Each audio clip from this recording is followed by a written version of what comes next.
Marilyn Smith, our guest speaker for today. Marilyn first attended Unity Kitchener in November 2003, and she became a member in early 2004.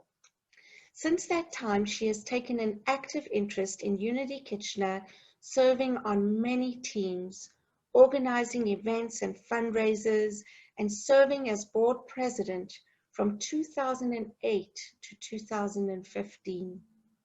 She's currently a member on the Unity Kitchener board, and again, we are so blessed.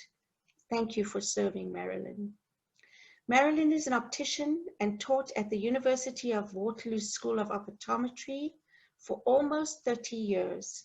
Never say so by looking at her. She opted for an early retirement from optometry to concentrate on her true passion, which is teaching and speaking across Ontario, across Canada, on both optometry topics and personal and team growth and development. So please, let's give Marilyn a warm Unity Kitchener welcome. Thank you, everybody. I'll just take a moment to put up my slides here. Can you hear me okay? Yep. Great. Oh, I loved that song. That was so great. The magic of the moment is perfect. It's a miracle of the moment, I think it was called. I'm just going to move some folks out of the way here so I can see my slides okay. Otherwise I get stuck reading something and the end of a sentence doesn't come up. So as we move into this this fall period of time, first of all, happy Labor Day. We're not going to talk about labor today. We're going to talk about our beautiful building and the DNA of Unity Kitchener.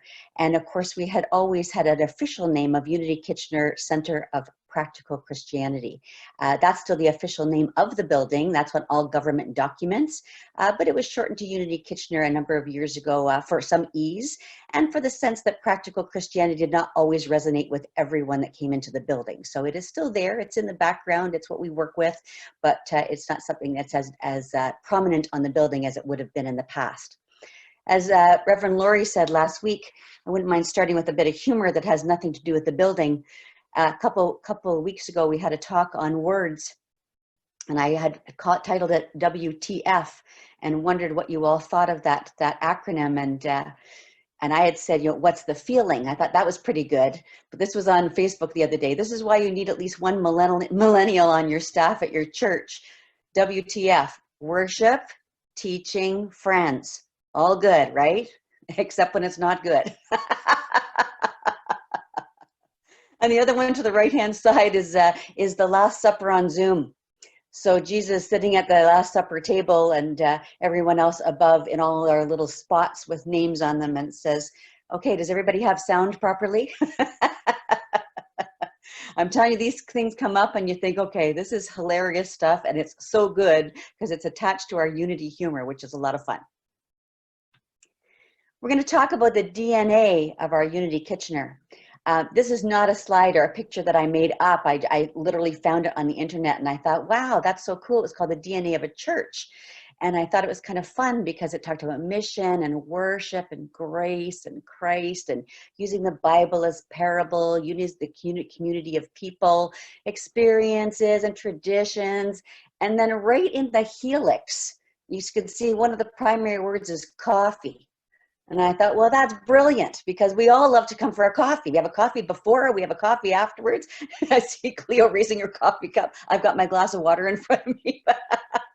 I just thought that was kind of sweet. But DNA is often thought to be about humans, but I guess I truly believe that everything about our energy, in anything, energy comes together and must have a DNA, and even things that look innate and like they're not vibrating are all vibrating at a certain level. So we all have a DNA, but also every structure has a DNA at the same time. It's said that if we unfolded our human DNA, that we would go to Jupiter and back from the Earth 10 times. So the helix that is our DNA is a compact and folded little space, but when we open it up, we find there's huge amounts of information there. And if you ever talk to anybody that's in sort of the spiritual end of motivational growth, let's say, they'll always talk about life being a spiral, and it's a spiral always upward. So this and something better is what DNA is all about. This is a pretty pictorial group. I've got some history in front of me. I'm going to be reading some things. I probably won't get all the words right. I probably haven't found all the stories. I really encourage you to think about any stories and pictures that you have as well, because we need to put together a very comprehensive history for our Unity Kitchener. We have a little bit on the website and a few brochures out and some stuff in the new members classes and stuff. It's great. But as I looked through, I thought there's probably so many other things that we could talk about. So we'll move on to just seeing, this is what our building, oh, you know what? I've got it in the wrong mode here. I'm just going to put it up on the proper screen mode so things come up properly. One picture at a time. There we go. I got pictures on top of pictures. So there's our older Unity Center of Practical Christianity. That's what it looked like kind of in the beginning. You can see there's grass on the front lawn, the old style logo of Unity, and no extra wording or things available to put up in the front screen. It was just a sign on the front yard. And I'm just going to read through what it says in our new members brochure about how Unity started. So the community started under as religious science. Religious science was under the direction of Ronell Sinstead, and this started actually way back in 1971. The Sinsteads were kind enough to have meetings within their home. They had put an ad in the newspaper that basically said, if you are kind of a new thought person and want to have some discussion in a group, we're interested in meeting you. And I think the first meeting had 5 people. And then it grew from there. Ronell and Corey were very open to having people at their home. And as it grew, they decided to have this Science of Mind group. And if you know Science of Mind, it has some parallels to Unity in the New Thought movement. But that was the first thing that they had thought of doing. And they went from their home on Bloomingdale Road, and they decided to meet at the YMCA on Queen Street in Kitchener. Group grew a little bit, and the Science of Mind chartered the group as Kitchener Science of Mind Center. And that was 4 years later in 1975. At the time, they were looking to have somebody become a minister. And they found out that actually there was no Science of Mind ministry available for anybody in Canada. It just didn't work. Of course, we didn't have the internet. We didn't have the same international travel. People weren't as willing to get away as the way they had to go to school somewhere else, perhaps. There was some limits. So they made an investigation and found Unity minister James Sherman, and he was at the Toronto Unity Center of Truth. And at that point, they actually asked James if he would come in with them and co-sponsor or sponsor the Unity Center that eventually became Unity Center of Practical Christianity. They had about 117 people on the mailing list by the time they started to make some bylaws in 1977, and they were able to become the Unity Center of Practical Christianity study group in December 15th of 1977. At the annual general meeting, membership meeting in 1979, they made the official transition from a study group to a full-fledged independent church. The first board of directors was elected, and the growth continued. They went to the Church of the Good Shepherd to rent a room instead because they got a little bit too big for the YMCA. And they started renting a second room for actually Sunday school. They had a few interesting things happen where they actually had enough children to be able to have a Sunday school. So they rented a second room at that point.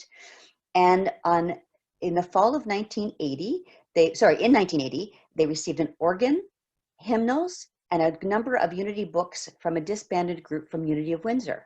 So it's interesting how one thing is starting and another thing can be folding, but the good of, right?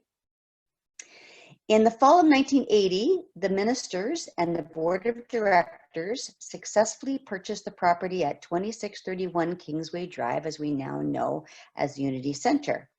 They set about remodeling the building to transform it from a catering company, which is what it was in the past, to a church, and created a sanctuary out of the large area that was set up to be the loading for the truck. At the back doors, there was loading doors for the trucks that came in for the company. On February 8th, 1981, it was officially opened as the new center, Unity Center of Practical Christianity.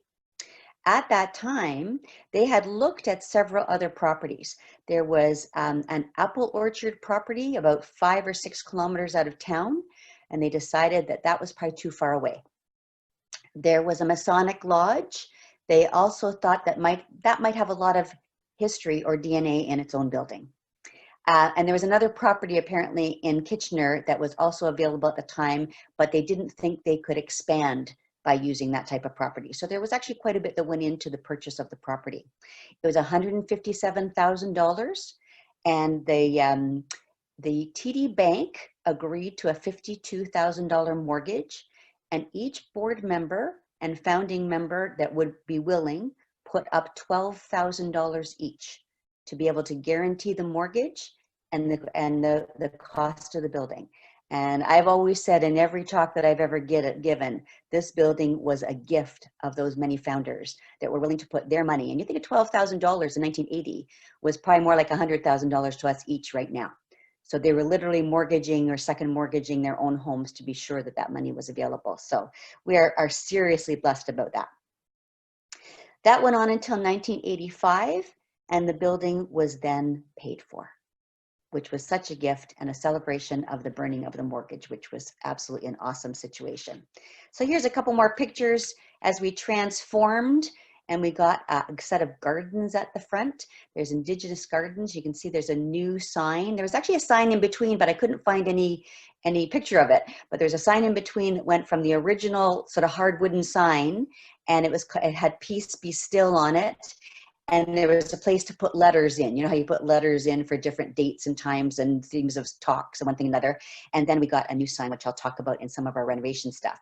You can see in the front too, the original picture had all grass in the front and just a walkway leading from the driveway, and it had changed and made it an Indigenous garden. So all of the garden had been put in and been able to always thrive in our particular climate, which is really important to the few gardeners that got together to actually make that happen.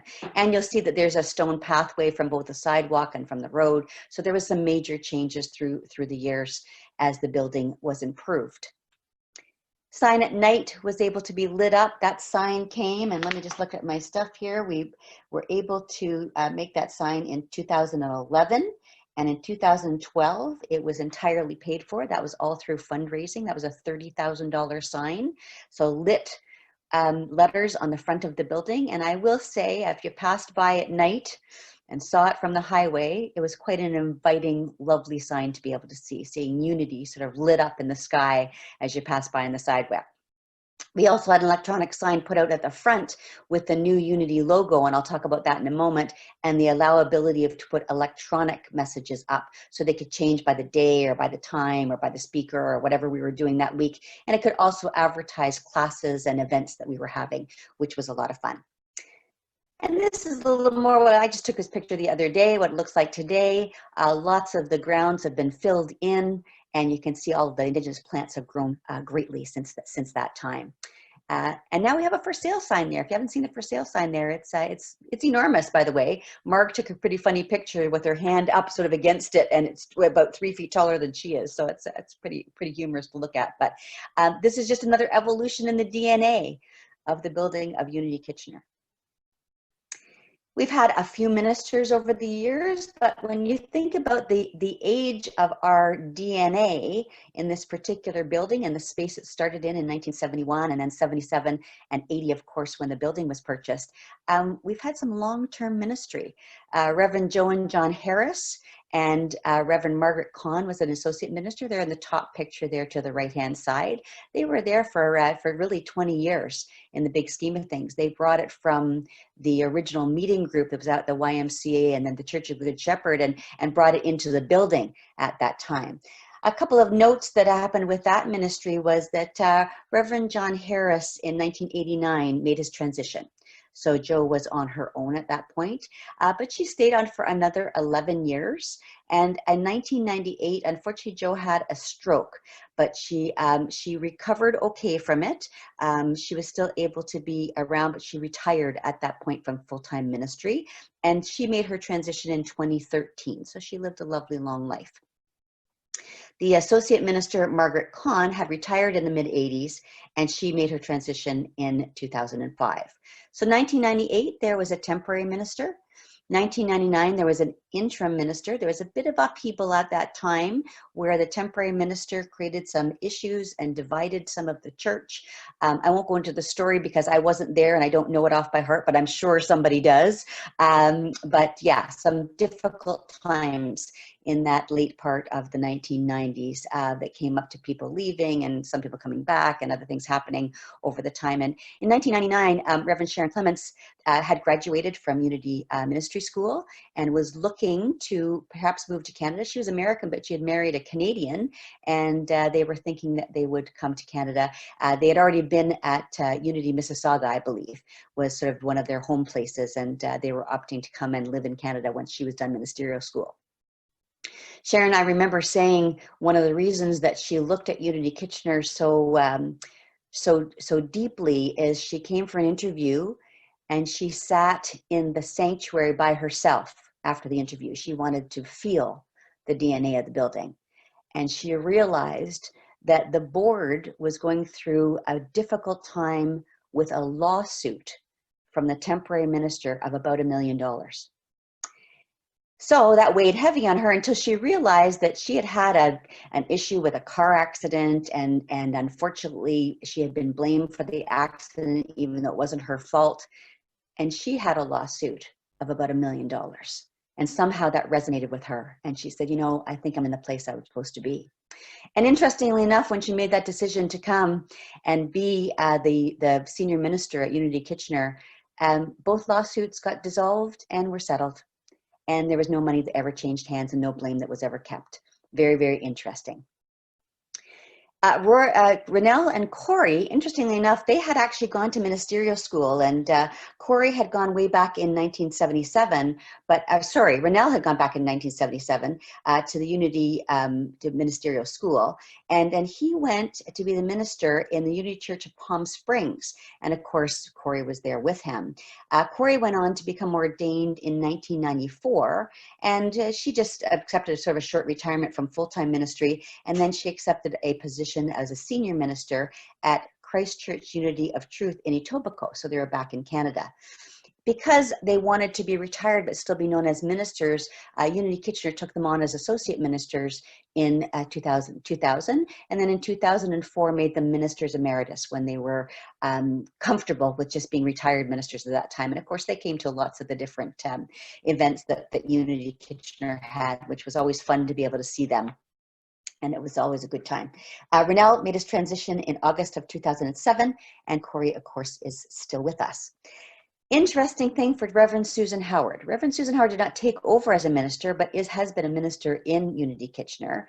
She was ordained in 2014. She was the first minister to ever be able to become a Unity minister in the world that did not actually go to the village except for a couple of things that go through for some classes. She and Sharon developed an online way of getting their education, and Sharon was her mentor, and they made sure that all the classes were done and everything was done online, and Susan went back and forth a few things for the things that had to be done hands-on, but she was an absolute pioneer in being able to have other candidates not go to ministerial school for several years in a row, having to go to the US. And of course, in these COVID times, isn't that interesting? Because now we have more Canadian ministers that are able to graduate from the program, which is a lot of fun. So we bless and honor Susan Howard as a real path maker in a situation we're in. And that is our ministers through the time of Unity Kitchener. Our first board, our first vision board was put out by the community in 1979. The first board of directors that was there was Alan Martin, Bill Faust, Nancy Aston, Jim Mays, David Lowry, and David Pride. And they made a very simple vision board, and you can kind of see it there on the right, a tree with many people around it of different ages and backgrounds and ethnicities and cultures, and honoring everyone on their path, if you will. Trees in the background as well, sun shining through the middle. And you can see up the left-hand side, it was sort of planting of the tree or the seeds, letting it grow and flourish. I don't know what they meant by the little black cloud there, but I wonder if they meant, you know, Maybe we'll go through some dark times, but we'll triumph, because as you move up, you see the leaves coming through, rain coming down, perhaps from the dark clouds to be able to flourish things well, sunshine on top of that, and then the Unity dove logo at the top there shining down its radiance upon everything. At the bottom, those small words say, "The seeds fell on good ground and did yield fruit that sprang up and increased 100-fold." So that was their simple but deep DNA message for our building, which I think has been totally fulfilled. And we can say many, many, many times over, we can look back on that and see how many times that cycle has occurred and new seeds have been planted and grown and had the rain and seen the sun rays from it that have flourished in the long run. There's been a number of logos that we had, and the first one that's at the far left at the top, that was the very original Unity logo, way, way, way, way back. You'll see that on old pamphlets, some of the old magazines that you'll see. Then it turned to the one in the middle with more of the peace dove in the middle part with a unity and a circle, and that you might notice was on the original building. When you saw it from the first pictures there, had that original building logo. And in 2011, I believe, there began a new thriving series within Unity Worldwide, and they entirely changed the logo, brand new logo. It's the large Unity letters and kind of that wheat sheaf looking circle at the top. And I remember we talked about what the logo means. And if you look up what the logo means, it means anything you want it to mean. So it's about opening, it's about planting, it's about moving upward, it's about growing, it's about intersecting, it's about a million things. And I thought that was kind of brilliant, because in the big scheme of things, the logo should be whatever it is. And for whether people are going to read other things into it, see other things, but I think you could definitely take on whatever meaning that you want to have with that. Unity also adopted the phrase, "a positive path for spiritual living" at that time. And I think, again, that is just a gift, because that's exactly what Unity means to most of us that are ever coming through the door. And if you don't know it when you come in, you certainly know it as you gather in community and get comfortable with everything that Unity brings to the table. Some of our sacred spaces, and again, I'll apologize for some of the pictures. They're not very clear sometimes. They're from photographs, and everything I could find online I found. But just to remind you that in the beginning, when the construction was done, the chairs were orange. You can see that in the upper right-hand corner. And they faced a wooden background on what would be the middle of the north wall. You can think of the north side, so turning to the side where we're at facing the back, and the newer ones, we were turned to the side. As things changed, and in that picture at the bottom, by the way, on the bottom right-hand side, I think there might be a couple familiar faces. I didn't want to name anybody because I got them wrong, and I won't know some other people, but a few familiar faces. If you go back and look at these slides afterwards, you might want to enlarge some of the pictures and see where they come from, because they're kind of fun.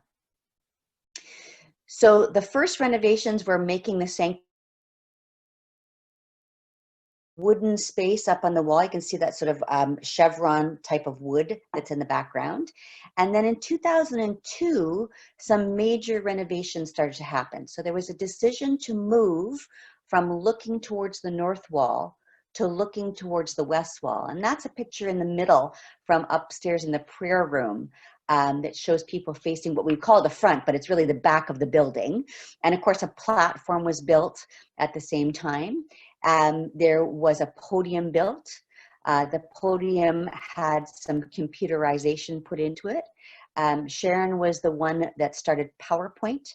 PowerPoint allowed us to become a paperless society, which meant that we were being more ecological and more green. And you can see in that picture in the middle, there's some PowerPoint up on a screen up at the top. The back door was cornered off a little bit so that it wasn't too busy to see the back door. There's a music center, as you can see to the right-hand side, where the newer organ was put into place. And at the back right-hand corner, there was a sound system put in. Just a little bit note about that renovation. It was, first of all, a huge undertaking. It was paid for within the Unity Kitchener community, again, by some fundraising. It went on over several years, so it wasn't an immediate thing. But underneath, they decided to put a heated floor by water heating underneath. And as the renovation was occurring, before painting was done and before carpeting was put in, there is a labyrinth on that floor. And every person that wanted to wrote either their name or their name in a prayer or their name in a wish. So underneath that carpeting and underneath that painting that's on the walls is all the blessings of the people at the time that wanted to continue with the DNA of Unity Kitchener, which I think is just a beautiful thing. A couple of other areas that were painted and designed by Anna Hokus, who is the minister at Hamilton now. The front apse area with a fountain inside and some cupboards underneath for storage of regular things that are used during some of the special times that we have together. And also on the second floor, there were some changes where they took out one of the office spaces, moved it towards the front of the building, if you will, kind of going backwards up the stairs, and made a prayer room. And there's several pictures of the prayer room that are on the internet and in some of our brochures. Just a beautiful, beautiful, gentle, quiet, wonderful room. Could be open to anybody. We always told people that during service, if they needed a quieter time, they could go up there. If anybody had children with them that wanted to just be in a quieter space, they could go up there. And it was always microphoned so that the service still came into the prayer room. So people could go there for quiet time, for prayer time, even if they came in midweek and just wanted some silent time. Somewhere. There was people that often got together just to have quiet meditation time, either in the sanctuary or in the prayer room, which was beautiful. And if you haven't seen that room, it's one to truly love. It's quite gorgeous. So that's some of the renovations that happened in the sanctuary. The chairs were kept, by the way, from the beautiful orange you see in the upper right-hand corner to being a beautiful patterned green and purple that the ones are more familiar to everybody that's been in the sanctuary and seen those ones. But they were the same chairs that were just refurbished and used again. We also did some lobby renovations at the same time, again, through this 5-year period. One of the first renovations I saw was in the lobby when I originally came in November 2003, is there was actually a wall down the middle of the lobby. So there's fellowship space on the, if you will, the right-hand side when you walk in the front of the building. And there was a bookstore, metaphysical store, but books for gifts and one thing and another on the left-hand side, but you went through a doorway to go in there. And at some point, I believe in about 2004, that wall was taken down. So it was opened up into a much larger fellowship space. And of course, the metaphysical the bookstore stayed there, and we called it Chapters in Verse. And that was kind of a fun place. And it's still there now with the shelves and the cupboards that are there. At the same time, we started looking into debit machines and making sure that we had things available for people to be a little more up to date than just having cash or checks, be able to purchases and have love offerings that way. We also renovated the kitchen. The kitchen had the open space put into it, so there was a pass-through. There was an extra dishwasher put in, a microwave put in, a new fridge and stove. It was modernized. The coffee machine was hooked into the water service, so it made it much easier to create coffee each week or at every meeting or class that we ever had. And also the downstairs bathrooms, which are the ones on the first floor, was changed from one bathroom to 2 separate bathrooms, but non-gender specific. And one was wheelchair accessible. So we are trying time after time to make sure that we renovated the space to be as accessible as possible, as non-gender specific as possible, making everybody feel welcome. The outside also, when we did the front yard, had a ramp up and a non-step front door put in as well. So anybody that had any kind of mobility challenges was able to come into the front door without any kind of mobility issues. And the back door was always like that as well, which was a pleasure. We always loved all of our events. So as I said, I found many things online. And the online parts were some pictures that you could see, some beloved stuff that happened. We had Friendship Sunday every September. The week after, 2 weeks after Christmas, we'd have the White Stone service. White Stone service was when you gain a new name and you pick a word for the year that's going to matter. We had several weddings. To the right-hand side, you see one of the weddings that are there. In the middle, you see a picture of our outdoor service. We attempted to have a picnic afterwards outside and make sure that everybody was included. To the far left-hand side, I know many of you remember God's Garage Sale, which got renamed God's Good Give. And really, that was the most, I think, one of the most amazing events we had.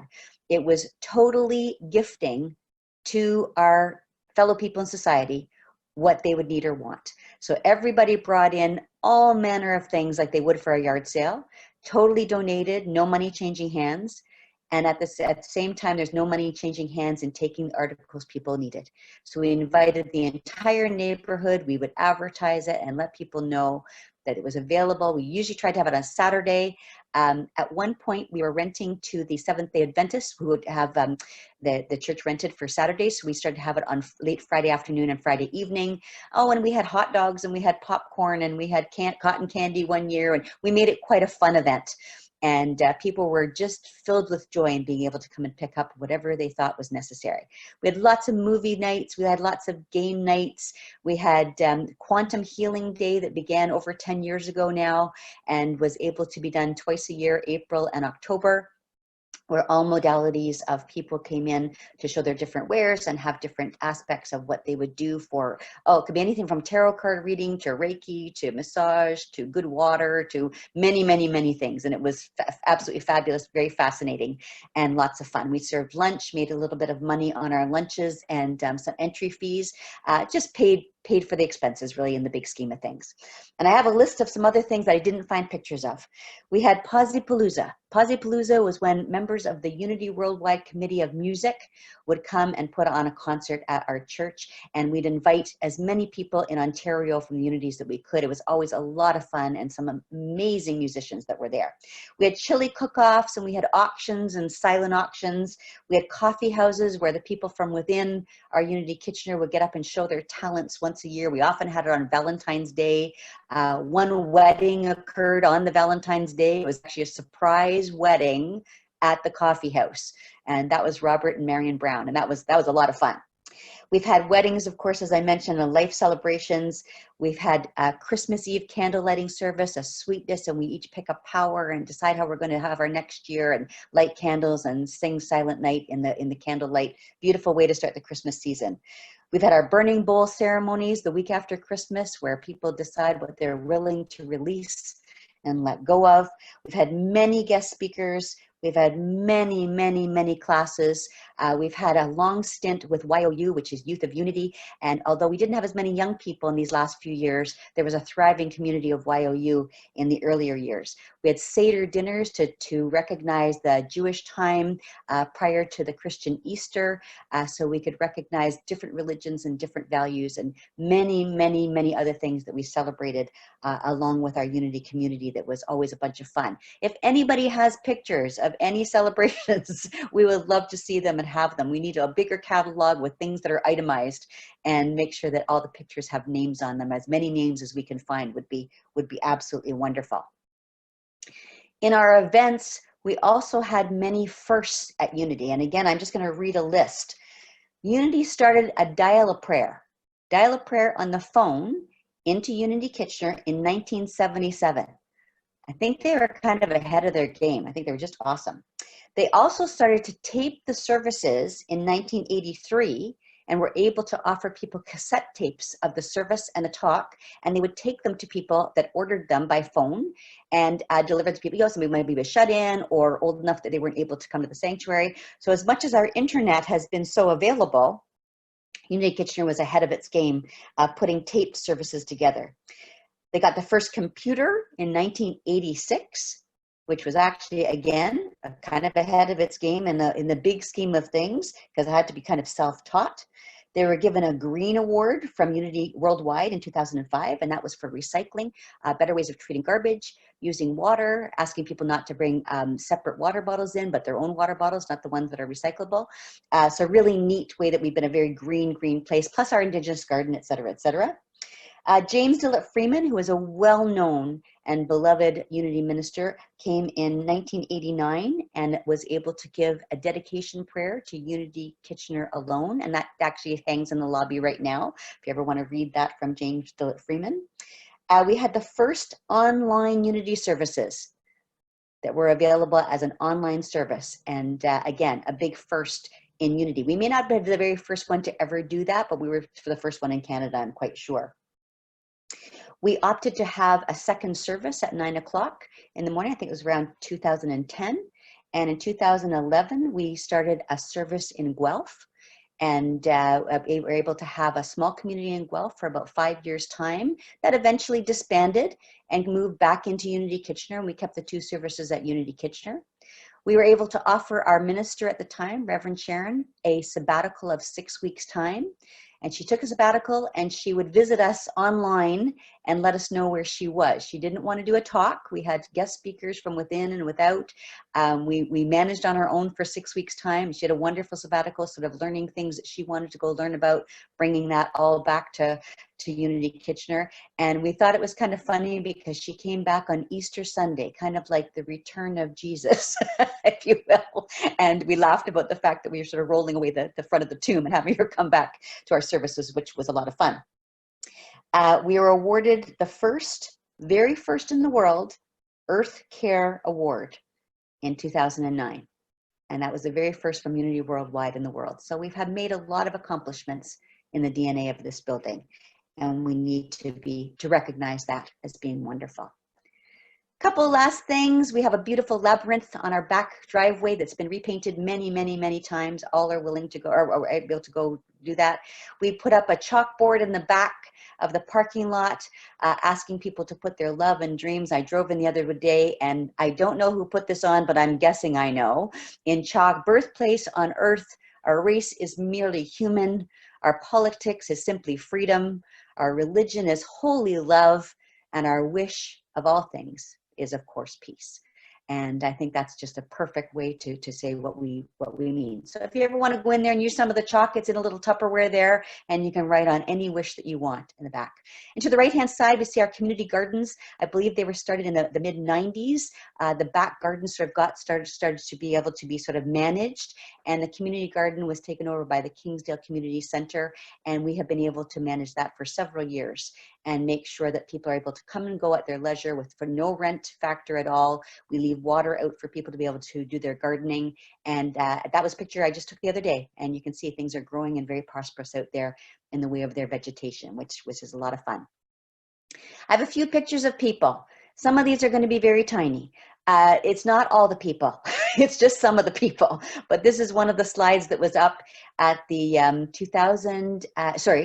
we had a 30th anniversary, and I just have to look back and see when that was. I'm forgetting the year that it was. Around 2010, if I remember correctly, because that would have been 30 years from 1980. And Sharon, we had a big dinner for everybody. We invited people to come from each of the eras and decades and give some information about what had happened during that time. And it was a beautiful space. Sheila May was able to get us all a small tree sapling.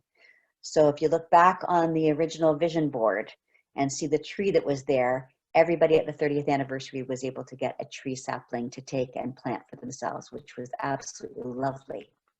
I found a few more pictures of people as well. You might notice, I think that's a young Rob Arnold there on the right-hand side of the right-hand picture. You can correct me if I'm wrong, Rob, but I think that's you. And of course, we'll recognize a few of the people who've been around for a little while. You'll see some of the folks that are there. Ferd and Richard. Rick, who always liked to wear a shirt, fat people are harder to kidnap. That was what he was known by, so bless his heart. A few of the earlier people at a conference. And again, I won't name anybody because I won't know everybody, but some of you may recognize some of the people that are there. A few of our kitchen angels. I think, again, you'll recognize some of those faces, and they might even be in our Zoom call right now. Some of our tiny people at one of the Christmas things. And the girl that's up in the yellow at the far side there is Sharon's daughter, Dallas. And Dallas has go on to be a veterinarian in Saskatoon and got on to a lot of other really good works in the north, working with elk and caribou, which has been very interesting to see her grow up within Unity and then become a veterinarian herself. So lots of our young people, and we used to have Christmas pageants every year. This is a group of us at Polypalooza. The guy at the piano is Daniel Namod, And you know Daniel Nabob, and My Soul is Welcome Here, and Love is My Decision, and all those great songs we sing. So he's at the piano, invited anybody who wanted to come and sing up on the stage.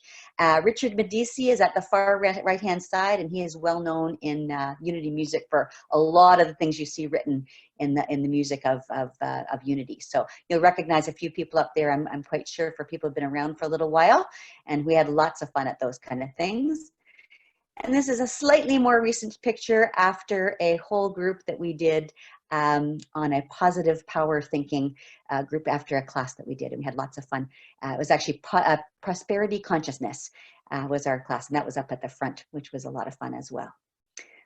So that is the history or the DNA of our Unity Kitchener. In Myrtle Fillmore's book, Healing Letters, she says, true prosperity is not making money or putting out the good or developing property, is determining what the individual soul requires in order to cause it to unfold for more and more of God, and then how to harmonize in pure expression with the needs of our fellow human, so we are really at benefit and inspired to unfold and express more of our inner spiritual resources. And Charles Fillmore says, I have unbounded faith in the omnipresent substance, increasing and multiplying at my word of plenty, plenty, plenty. And I can guarantee at Unity Kitchener, with our DNA, it has been plenty, plenty, plenty. And I think you can see from this very, very short, really, I could go on for hours of other stories that have happened. The overview of this building, though, has been a purely loving DNA, without question. And as we move to a new chapter, perhaps, we'll be having a members meeting in a week or so. Greg Coles is kindly going to go through next week some of our transitional things and talk about sort of our feelings and how we're sort of moving forward with how Unity Kitchener will look in the future. And thank you, Greg, for doing that.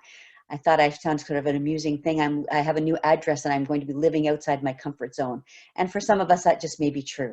And that's okay, because we really don't grow unless we move out of our comfort zone.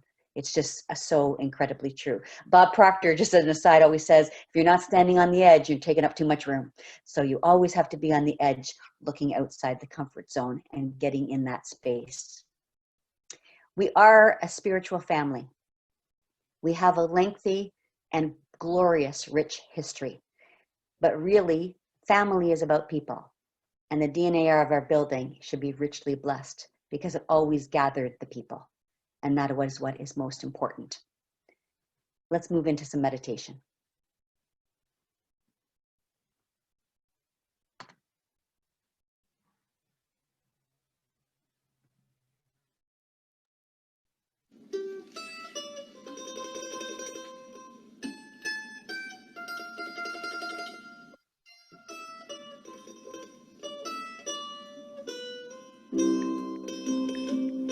We traveled long, we traveled far, to be right here, where we are. Each other hand, no need to fear, 'cause all we need is right here. All we need, all we need, all we need is right here. All we need, all we need, all we need is right here.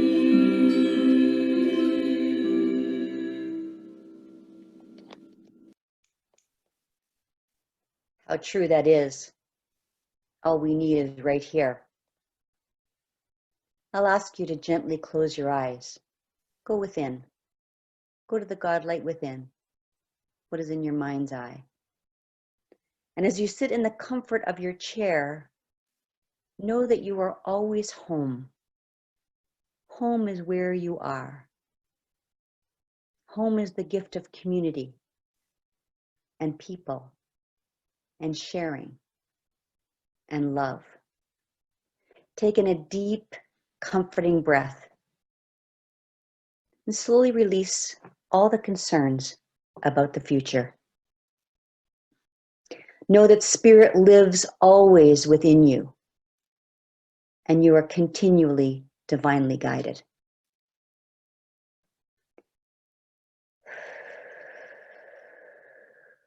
Check shoulders and tummy, knees and feet.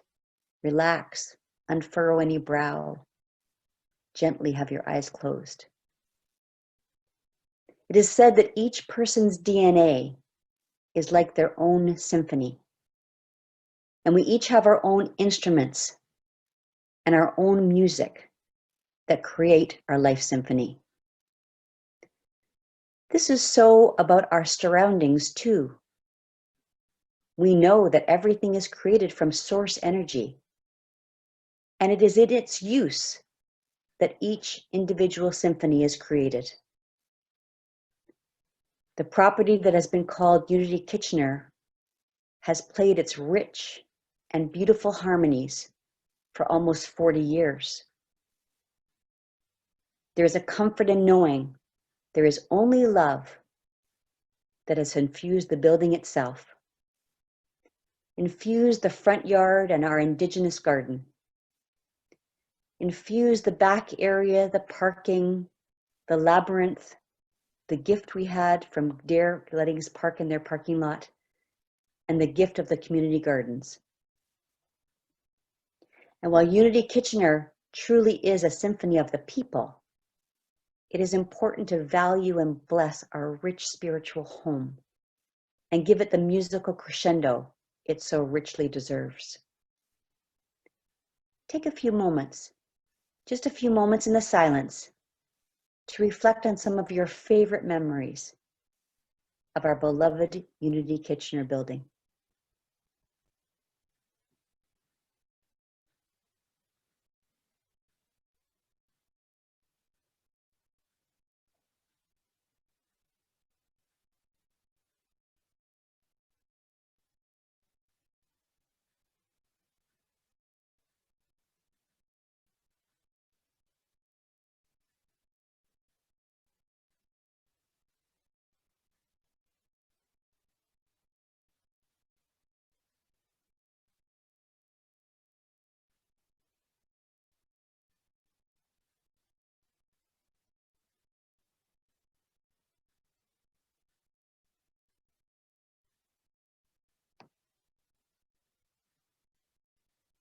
As we come back to the here and now, remember that memories are always within us, and every memory can be brought forward at any time, no matter where we are in the world.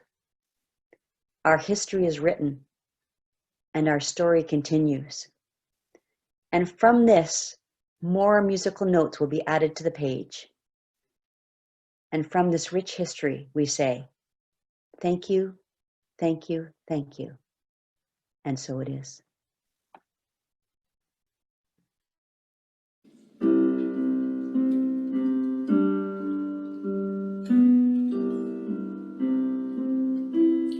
night was dark, but the day is bright.